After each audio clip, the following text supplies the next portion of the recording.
All right, hello everybody. Welcome to episode 5 of the Subscription Podcast. And we got big news today. This is a breaking news podcast. Winc Wines has filed Chapter 11 bankruptcy. It's insane. Is it though? No. I mean, you have some theories No, on just why. surprising. Okay, you have some theories of why they filed bankruptcy. I want to dive into that. We got a whole bunch of other fun stuff we're going to talk about today, but let's just get right into this Winc thing because this is fresh off the press, happened 4 hours ago. I'm reading their top creditors are Meta Platforms and FedEx. So their advertising platform and then their shipping. That's a lot of money. They total debts of $36 million, total assets of $50 million. Can they recover from this? I would hope. You know, it's interesting, right? The model makes a lot of sense. It's a depleting product. Now, we literally just saw this not even 5 minutes ago. So I didn't get to do a lot of diving deep into what I think might have happened. I'm guessing they had a huge spike of COVID. I'm guessing the pixel change on the marketing side put their marketing team in a little bit of a whirlwind. People started canceling their subscriptions as things started to open up again, right? Going to restaurants and having dinner. Now you're drinking wine at those restaurants, right? Memberships were getting canceled. They couldn't acquire the customers at the rate that they were acquiring them before. Mm-hmm. They probably overextended themselves on the marketing. Shipping went through the roof. Shipping went up because of COVID as well, right? Yeah. Yeah. They probably saw more returns. They probably saw more errors. There was probably things they couldn't account for.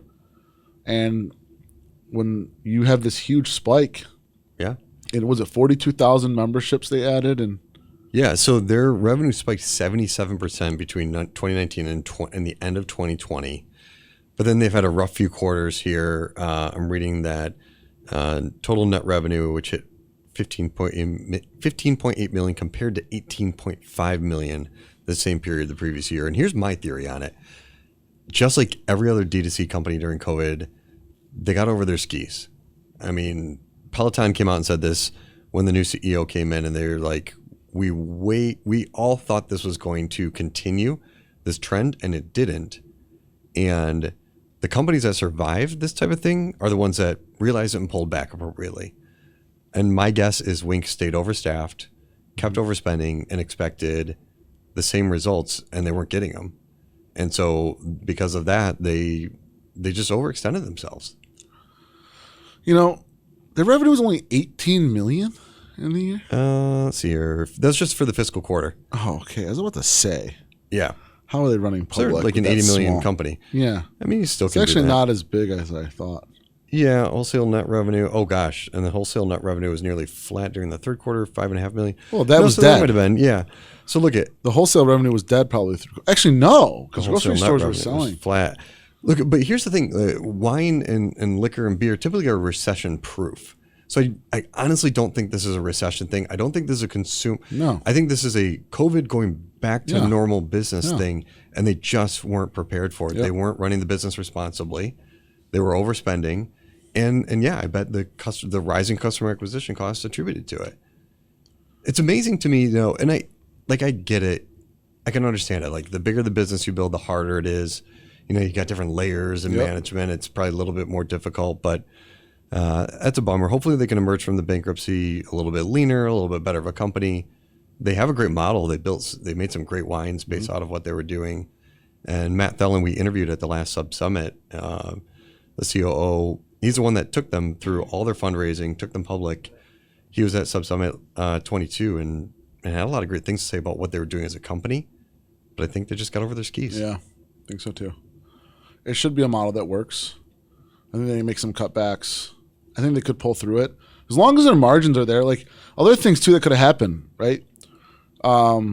Goods were harder to get depending on when they were getting the goods and the growth. Like those things they needed to make the wine could have been a problem. They could have had delays in shipping because they had so many customers. They couldn't have been producing product in time. They could have had overseas issues. There's probably a lot of things that happen. It's that like when you grow too quick, too fast, too quickly, too large. That can be a big problem for some brands. They don't know how to manage it. Yeah. I mean, you're right on the, March of 2020, they gained 42,000 new club members. That was a wild guess by me. Great wild guess. Just kidding. I saw it. So full disclosure, like I bought some Winc shares during their Reg A filing. Remember you told me. And then when they went public, that converted over. And so then I have no idea what happened. They sent me a paper that had all my information on it and the shares, and this is it right here. And now it's like it's worthless. Well, I don't think it's worthless. Well, I just tore it up. So 28% today. It's too late. You could sell some.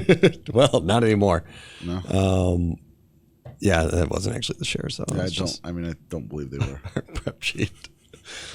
Guys, he still prints stuff, which is like mind-boggling to me. I like printing things occasionally. You're an old man. I had 2 meetings today, which both meetings I said, let's print that off and go through that next time we're together. I hate that. Why? You just got to get a little pencil to paper sometimes. And just want to make this fully. Fiji didn't sponsor this video. No, they didn't. Just stop throwing things down. Sorry. He was a little aggressive with this Winc. He's on edge with this. No, I'm not at all. Latest news. I don't know. I'm going to make a new one called Blink. The other thing that you're on edge for is the latest feedback and all the comments from our podcast about people who love my glasses compared to your glasses. Episode 3, I wore some sunglasses. Episode 4, I wore the black frames. Today, I'm sporting the blue frames, the baby blue frames, because they match my eyes. You're like mocking me, but like people think I look cool with them. And let us know in the comments which ones you like better. Who looks better? Yeah, please. Who looks better? Who sports better on the sunglasses? Sorry, just the glasses in general. We already had this contest one time. I already won the first time. I also think my eyes are just beautiful, and it works well with the glasses. Somebody make sure. I mean, there's no comment back for that. You know what I mean? The public will vote. I'm excited. I'm excited to see what people say. So let's talk about Black Friday a little bit. Black Friday, Cyber Monday are behind us now, and it was interesting, right? So the initial data back is Black Friday. Customers were back out shopping. Sales were up for some retailers. Yeah, they did like $9 billion though, internet sales, online sales. Yeah, online sales fantastic as well. I think overall it seemed the consensus back from most retailers is, I guess, not as bad as I thought it was going to be with this recession looming. Whatever that means. You thought the online sales were going to be lower? I think I did. A lot of the sentiment I heard out there, people were fearful of that, right? Yeah, but one thing to think about is people use that if with what's happening in the economy. You would think, well, I got to get some presents today because I'm saving money. I need to take advantage of these deals. So what we might see, this is a hypothesis. While we saw large sales on Black Friday, Cyber Monday, we might see like a decrease in sales in the month of December. That'd be a theory. If I'm right on that, remember that. I called that. That could be true. A decrease in online sales in the month of December. Because people were looking for bargains so much on Cyber Monday. And Black Friday, yes. And we talked about this last time on the podcast where I now just assume the prices are like, I feel like Cyber Monday's a little bit fake now. I can find these deals at any time because there's so many sites where you can buy. Yeah. No, because I actually saw some things that I paid full price for. Like there's, I like art. So there's a couple of these art sites that I always buy something throughout the year. Yeah. I usually just pay full price. Like on Black Friday was 30% off. Yeah. Okay. And I know that in a few days, that 30% off is not going to be there. So some people will say, well, inflation drove prices up, which drove record sales because, the record of Cyber Monday, $11.3 billion. But, the headlines suggest that's driven by demand, not just inflation. And a lot of that is by just quantity, total volume of sales. So, we keep setting records. We're not at, I don't know. I understand your theory of the buying the deals. I don't know. Well, I don't know if I'm right. That would be the reason why December was down, I would say. It could be. Yeah. We'll see what happens here. We'll see how retail. This is going to be the first real post-COVID retail holiday. Yeah. Like nobody's closed. What's your prediction for the overall holiday season? I don't know. What do you mean? Like, do you think sales will continue? Do you think online or in store? I think you're going to see more in store than last year. I think you're going to see less online than last year. So overall total sales though between the two channels, you think sales will be up? I don't know. No. Yeah, I think there's going to be a little bit. I think it's going to be a drop. So I'm using my own life as a basis for this opinion. You're spending less on your kids? What kind of father are you? I'm a terrible father. Just kidding. But they don't need as much stuff. I'm realizing now, like, okay, we got to be a little bit more budget conscious. And my kids don't need as much stuff. Yeah, they're getting older, though. They like a couple cool things versus a bunch of little things. Yeah. We're doing more experiences with them. Yeah, little Logan gets all the awesome toys. Yeah, he's crazy. And then also... Did you buy me something or no? I did, but I returned it because I want to save money. So my mom texted me, too. She's like, hey, because things are more expensive, she said, I'm not going to be able to get the kids as much. So instead of getting like 10 presents each, they'll get like 5 or 6. What a great mom you have. Oh, she buys them so much stuff. She has to text you to tell you that because she feels bad. I know, right? But so that in itself too is a testament to like, okay, people are spending less or being a little more conservative. My mom's not trying to be budget conscious necessarily. She's just recognizing that, I don't know, maybe she's going to spend the same volume. She'll probably still end up buying them because she looks at it, she's like, oh, I feel guilty. Yeah, I don't know. So I think what's important for those listening is to think about how are you going to maintain those relationships with the subscriptions that were bought and the purchases that were made on Black Friday and Cyber Monday. That's what becomes important. How do we convert those gifties into subscribers? That's exactly where I was just going to go. That's the other important thing to really continue to remember is getting those gift subscriptions converted to subscribers after the fact, right? Do you think, because I was talking to a reporter earlier today about this, a lot of subscription companies are doing like those gift cards where you give a denomination. Do you think that's better than, so like we see this easier with like Netflix and Hulu and Amazon, like Amazon's a little bit different, but like you can buy gift cards towards it. Do you think if like FabFitFun sold $25 gift cards, would that be more beneficial than somebody buying somebody a gift subscription? I don't know. Because then you get the subscriber into your system. They have a certain dollar amount to spend. For the business is probably better. But that's only good if you get their credit card info outside of that for the reoccurring. So what if you sold a product that had like a little faux mini box that came with a gift card inside? So something tangible, fun to give, cool. And a couple of like samples of what to expect. Yeah. That could be a fun little idea. I mean, look, the other thing too is double down on the electronic gift cards the last 2 weeks of Christmas, before Christmas. Yeah. Because people aren't going to get products in time. We used to, at Gentleman's Box, what we used to do is in the order confirmation, we would email like a PDF they could print off. Yeah, certificate. Your box is on its way. Yeah. So, and that was part of our advertising messaging saying, don't panic. You can still buy it. Yep. And we're going to give you a little certificate to print off and put in their stocking or wrap up, whatever you want to do with it. Yeah. I like the idea of a little fun. Yeah. There's more costs involved there.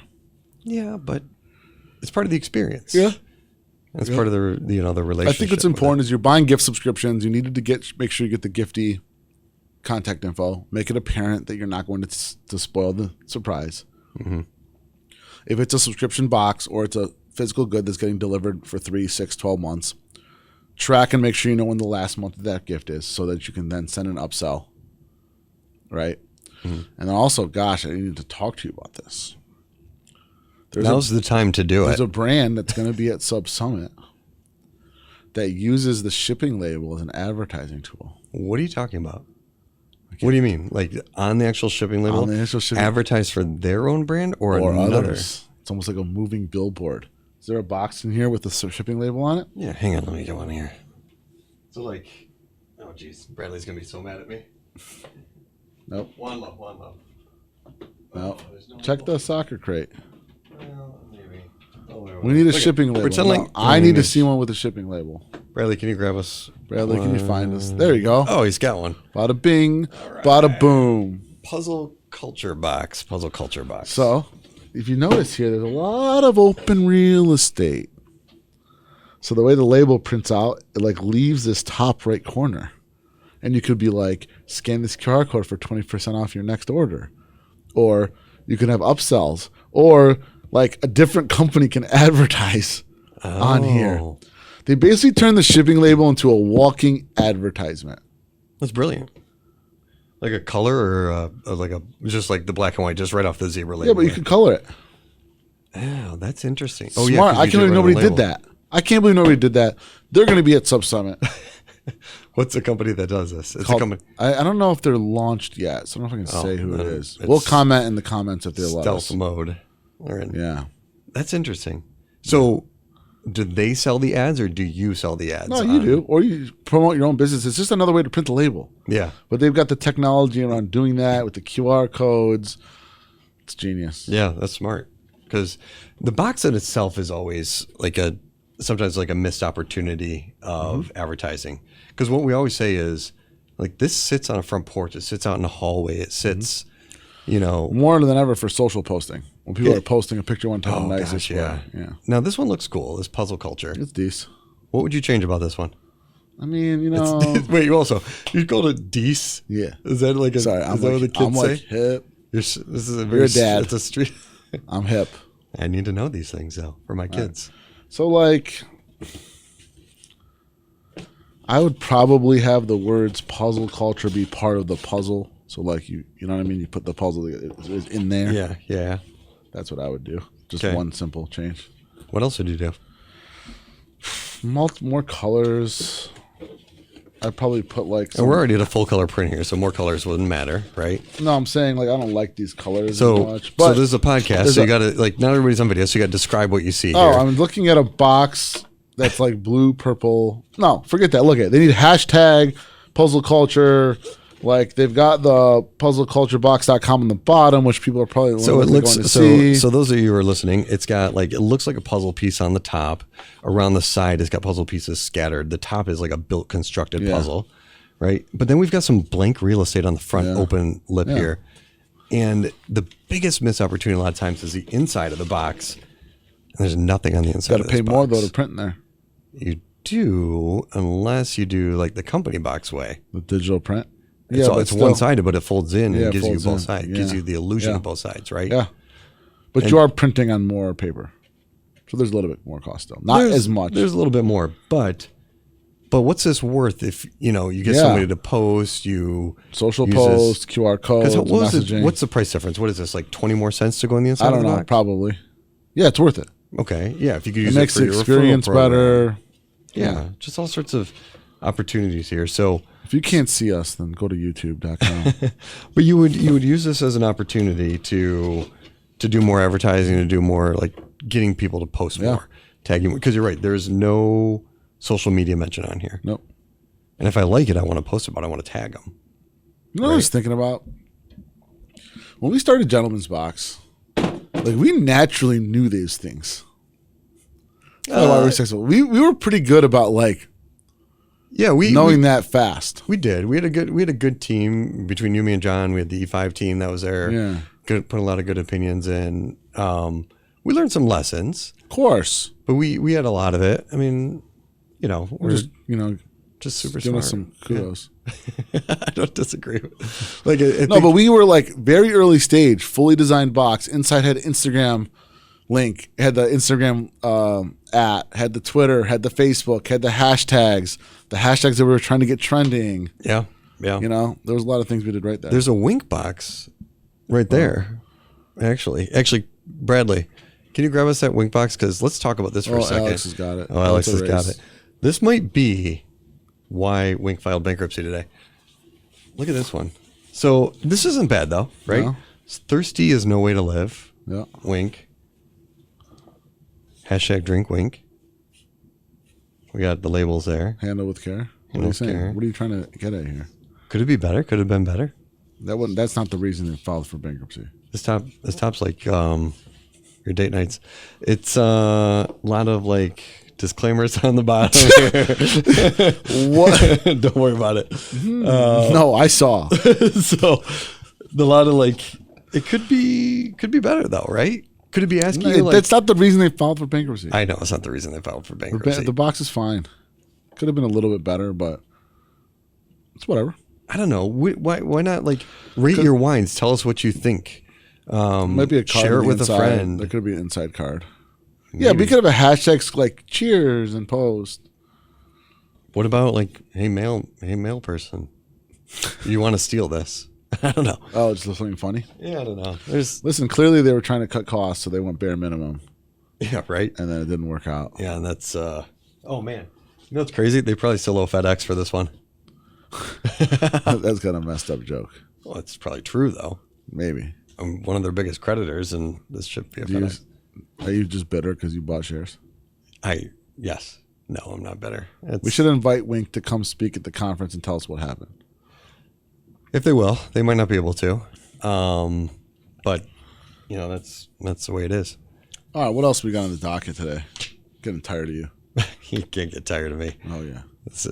The love you have for me lasts forever, Chris. So I think I was going to ask you about what your favorite subscription is to gift during the holiday season. I know you've got a lovely special lady in your life. I do. And what would you give her this holiday season? I'm still trying to figure out which one it is. All right. So if I had to pick one of them, if you were me then and you were gifting Jen something amazing, what would you gift her this? What subscription would you gift her this holiday season? I'll tell you what mine is if you're. So there's a big difference between picking my favorite subscription to gift and then picking the right one for the right person. See, I'm a very smart gift giver. Okay. So I would identify what the individual liked and I'd get a subscription around what they liked. For example, if they had dogs, I'd buy them BarkBox. Oh, that's a good one. Right? If they... You get it for their dogs, not for them. But it's for them. Sure. If they were into art, I'd get them an art box. Got it. But I probably... Which subscription do I like giving the most?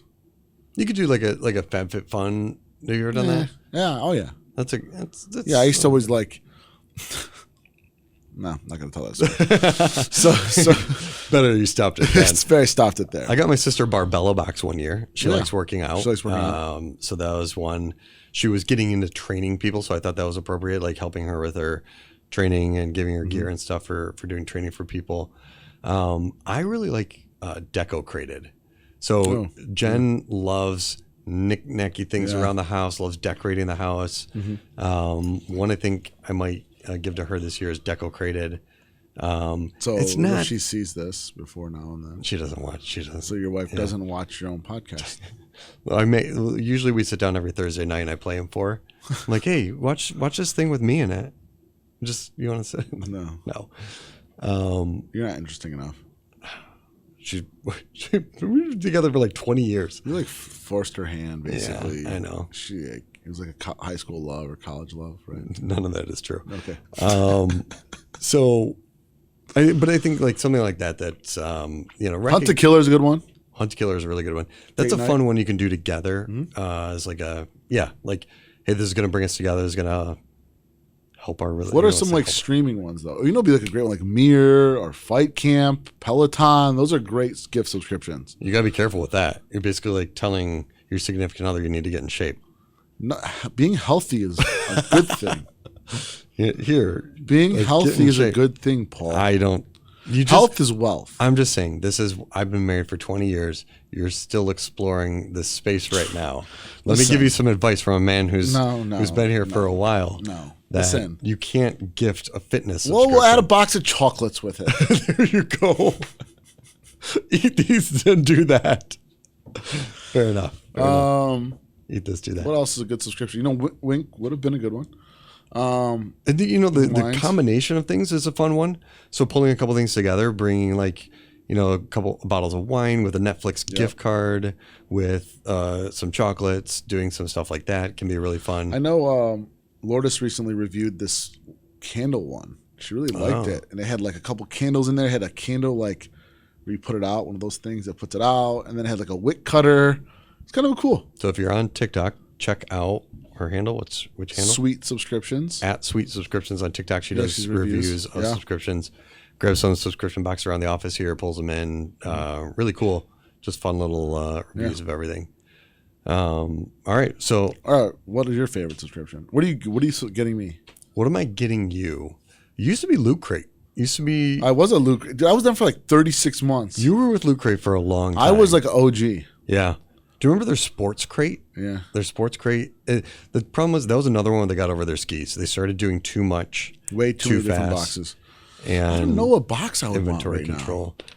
I think it would be something. So you're into art. So something not actually art. I like buying art. You're into art. I don't draw. I know you're. The minute you sit down and start drawing something is the minute I'm actually pretty good at it. worrying. I'm pretty good at it. I understand that. You're not going to take the time to do it. You can That's give when me I like a start worrying. Warby Parker subscription now. That Warby gets me Parker? new glasses every 3 months. It's not going to change anything for you. Okay, and then or gosh, I don't know. I'm the hardest guy to buy for. Yeah, Because you know what I get you? I get you Lego Crate. I like streetwear. I'm a hoodie guy. There should be a hoodie subscription. Every quarter you get a new hoodie from like one of these cool brands. I remember your friends had a hat subscription idea. Yeah, sickhat.com. I still own the URL. Really? Oh, man, it would have been great. You know, we're starting that when we retire. We're Just for retire fun? and- yeah, You don't why- even like hats. I know that, So but and I don't even wear hats either. yeah, but It's got to be something We we're could starting become hat Lego guys. Crate. LegoCrate.com. Yeah. Starting. What about like you? I'd get you like. like when you laughed before. What Is there some Tesla subscription or Oh something? yeah, I'd take Tesla swag subscription. Yeah, I would It'd just buy be you a like bunch an of Elon Tesla stuff. subscription. Come with a Neuralink. Yeah, A rocket ride to Mars. yeah. Most I'm expensive actually just gonna subscription out there. send you like an email that says I set you up with a meeting with Elon. It's like all fake, and then you're gonna show up and you're gonna be like, "Gotcha." Listen, the last meeting I had with him in Texas was Yeah, plenty. I'm good on my Elon fix for a little it while. was right after my breakfast with him. But that's it. All right, this is another good episode today. If you are listening, make sure you subscribe to the podcast. If you're watching this on YouTube, also hit that subscribe button. And then, like I mentioned earlier, drop into the comments Who's cooler? who wears it best, who wears the glasses best, and then also tell us some of your favorite subscriptions out there. We're really curious. Yep. We want to know what they are. As always, thanks for tuning in. I'm Paul Chambers. And I'm Chris, the coolest George. Chris the Coolest George. We'll see you on the next episode of the Subscription Podcast. Thanks, everybody.